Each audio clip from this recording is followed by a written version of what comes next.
నమస్తే, welcome to BCN news. నేను విజయలక్ష్మి. ముందుగా ముఖ్యాంశాలు.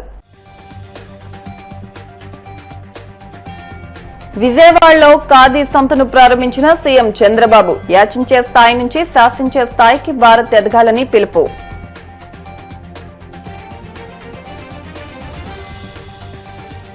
ఒడిశాలోని గోపాల్పూర్ వద్ద తీరం దాటిన తీవ్ర వాయుగుండం. ఉత్తరాంధ్రలోని 3 జిల్లాలకు రెడ్ అలర్ట్ జారీ చేస్తూ వాతావరణ శాఖ హెచ్చరిక.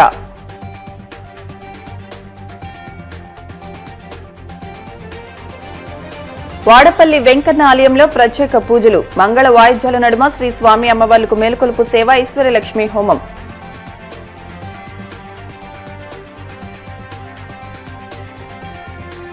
చక్రస్నానంతో ముగిసిన తిరుమల శ్రీ వెంకటేశ్వర స్వామివారి వార్షిక బ్రహ్మోత్సవాలు. అపురూప దృశ్యాన్ని కనులారా వీక్షించి పునీతులైన వేలాది మంది భక్తులు.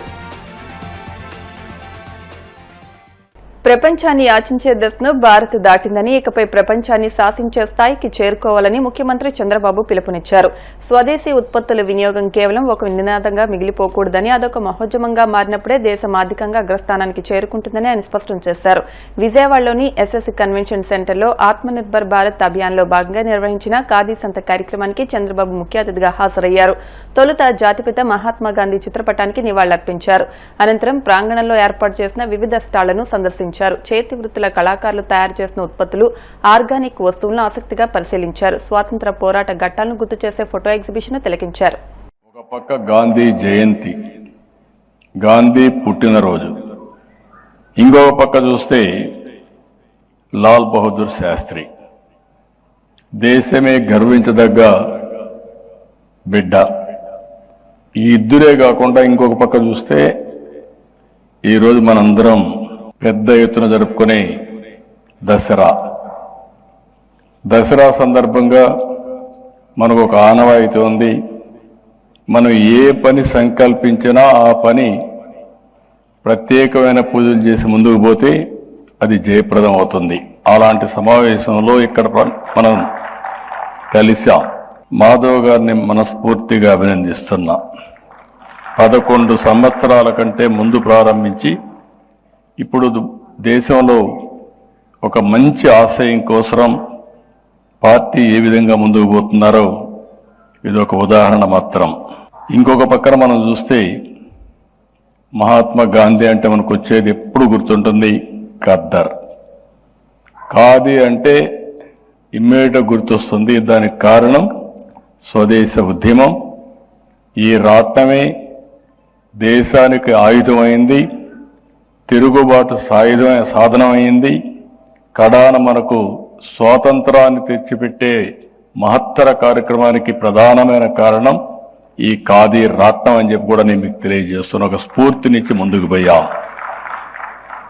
ఆ మహనీయుడు మనకు నేర్పించింది సత్యం, అహింస, స్వదేశీ, గ్రామ స్వరాజ్యం. లాల్ బహదూర్ శాస్త్రి చాలా తక్కువ సమయం ఉన్నాడు కానీ జై కిసాన్, జై జవాన్ ఒక నినాదం. దేశాన్ని రక్షించుకోవాలి, తిండి పెట్టే రైతులను గుర్తుపెట్టుకోవాలని చెప్పిన ఏకైక వ్యక్తి లాల్ బహదూర్ శాస్త్రి గారు. అలాంటి మహనీయులకి నివాళులర్పిస్తూ ఈరోజు మనం సమావేశమైంది ఒక స్ఫూర్తిని నింపడానికి. భవిష్యత్తులో ఏ విధంగా ఈ స్వదేశీ ఉద్యమం నాకు ఏమాత్రం లేదు, సంతానంగానే మనకు అందరికీ జ్ఞాపకం ఉంటుంది పాత రోజులు. ఊర్లో తయారయ్యే వస్తువులు, అవసరమైన వస్తువులన్నీ సంతకు తీసుకొస్తాం. వారానికి ఒక రోజు ఆ సంతకు పోయి అన్ని వస్తువులు కొనుక్కుంటాం. అది ఆ రోజు మార్కెట్ వ్యవస్థ. ఈరోజు నాకు కాజీ సంత గ్లోబల్ సంతగా ఇండియన్ ప్రోడక్ట్స్ తయారవుతున్న దాంట్లో అనుమానమే లేదు. ఇప్పటికే ఆ దిశగా మనం ముందుకు పోతున్నాం. అయితే చరిత్ర కూడా ఒక్కొక్కసారి గుర్తుపెట్టుకోవాలి. భవిష్యత్తుకు నాంది పలకాలంటే బ్రాడ్గా చరిత్రను కూడా గుర్తుపెట్టుకుంటే భవిష్యత్తుకు మనం అంకితమయ్యే పరిస్థితికి వస్తుంది. ఆ రోజు మీరు చూస్తే విదేశ వస్త్రాలని, విదేశ వస్తువుల్ని బహిరంగంగా తగలబెట్టమని పిలువిచ్చారు. ఎంతోమంది త్యాగాలు చేశారు. ఆ పోరాటమే స్వాతంత్ర ఉద్యమానికి నాంది పలికింది, ప్రజల్లో తిరుగుబాటు రగిలించింది. దాన్ని లాజికల్గా తీసిపోయే పరిస్థితికి వచ్చాం. ఈరోజు మనం ఒక విషయం గుర్తుపెట్టుకోవాలి. ప్రపంచంలో ఏ దేశానికి లేనటువంటి సాంప్రదాయాలు కానీ, విలువలు కానీ, అదే మరిగా ఫ్యామిలీ విలువలుగా నుండి ఏకైక దేశం భారతదేశం. అది ఏ దేశానికి లేదు. అలాంటి విలువలు కలిగిన ఈ దేశాన్ని ఒక స్ఫూర్తిదాయకంగా మనం ముందుకు తీసుకుపోవాల్సిన అవసరం ఉంది.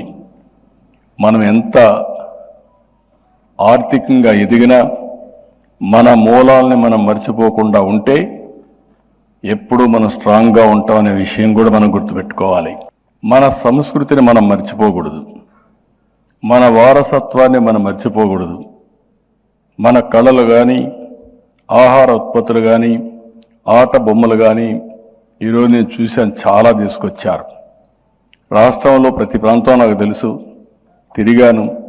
కానీ ఈరోజు అన్ని ప్రాంతాల్లో తయారు చేసే అన్ని వస్తువులు తీసుకొచ్చి ఇక్కడ డెమాన్స్ట్రేషన్ పెట్టి ఒక స్ఫూర్తిని కలిగించినటువంటి మాధవ్ గారిని మరొక్కసారి మీ అందరి తరపున అభినందిస్తున్నా. తీవ్ర వాయుగుండం ప్రభావంతో ఉత్తర కోస్తా ఆంధ్ర అప్రమత్తమైంది. శ్రీకాకుళం, పార్వతీపురం, మన్యం, విజయనగరం జిల్లాలో భారీ వర్షాలు కురుస్తాయని వాతావరణ శాఖ హెచ్చరిస్తూ ఈ జిల్లాలకు రెడ్ అలర్ట్ జారీ చేసింది. మరోవైపు ఒడిశా రాష్ట్రంలో కురుస్తున్న వర్షాల కారణంగా శ్రీకాకుళం జిల్లాలోని ప్రధాన నదులు ఉప్పొంగి ప్రవహిస్తున్నాయి.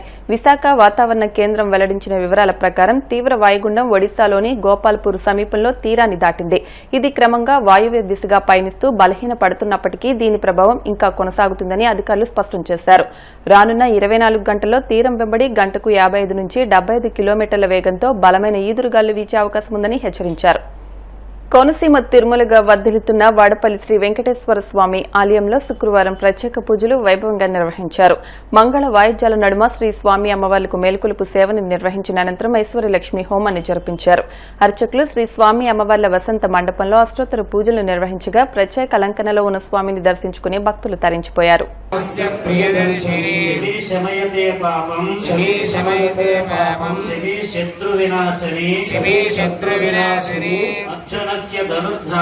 अर्जुनस्य धनुर्धारी रामस्य प्रियदर्शनी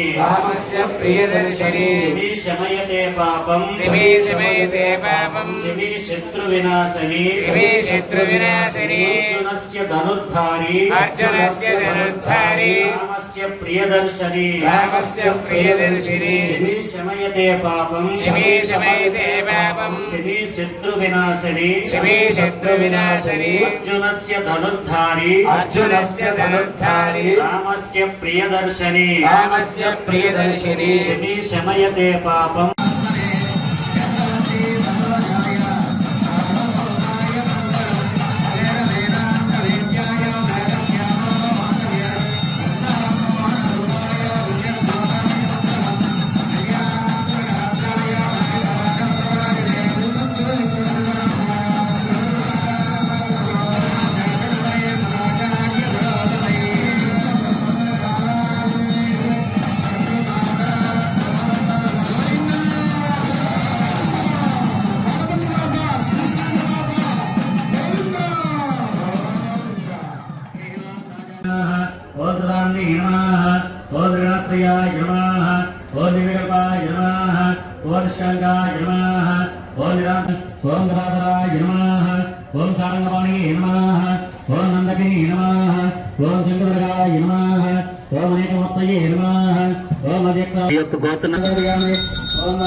కలియుగ దైవం శ్రీ వెంకటేశ్వర స్వామివారి వార్షిక బ్రహ్మోత్సవాలు కనుల పండుగగా ముగిశాయి. ఉత్సవాల్లో చివరి ఘట్టమైన చక్రస్నానాన్ని శ్రీవారి పుష్కరిణిలో శాస్త్రోక్తంగా అత్యంత వైభవంగా నిర్వహించారు. ఈ పవిత్ర కార్యక్రమంలో సుదర్శన చక్ర తాళ్వార్కు పవిత్ర స్నానం చేయించగా వేలాది మంది భక్తులు ఈ అపురూప దృశ్యాన్ని కనులారా వీక్షించి పునీతులయ్యారు. దీంతో 9 రోజుల పాటు అంగరంగ వైభవంగా సాగిన ఉత్సవాలకు పరిసమాప్తి పలికినట్లయింది.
ఇప్పుడు కాసేపు ప్రకటనలు.